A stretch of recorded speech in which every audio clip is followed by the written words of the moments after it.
بسم اللہ الرحمن الرحیم۔ ایک تو پاکستان میں جو ٹیررزم کی لہر دوڑی ہے، ہم اس کی شدت سے مذمت کرتے ہیں۔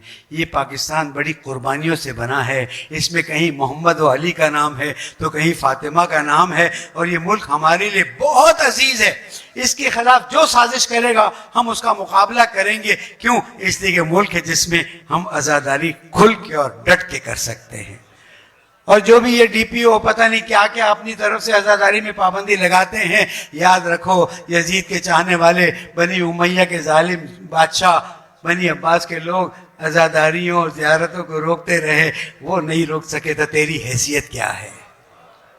ہماری قوم ایف آئی آرز اور گولی اور شہادتوں کے لیے تیار ہے۔ تم جو تکفیری ٹولے کو ہوا دے رہے ہو اور بڑا کر رہے ہو، یہ ہمارے گلے نہیں پڑیں گے، یہ تمہارے گلے پڑیں گے، اور پھر تم کہو گے اوہ ہم سے غلطی ہو گئی۔ عزادار پاکستان سے محبت کرتا ہے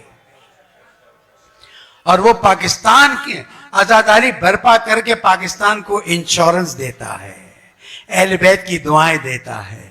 اس لیے پورے پاکستان میں، خصوصاً پنجاب میں جو عزاداری کے خلاف سازشیں ہوتی ہیں، میرا اور آپ کا سید الشہداء خاتون جنت سے وعدہ ہے کہ ہم جان دے سکیں گے عزاداری کو کم۔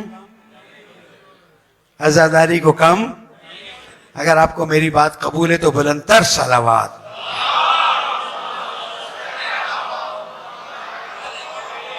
اگر آپ ہمارے لیٹسٹ ویڈیوز کے بارے میں جاننا چاہتے ہیں تو ہمارے چینل کو سبسکرائب کریں اور بیل آئیکن کو پریس کریں۔ شکریہ۔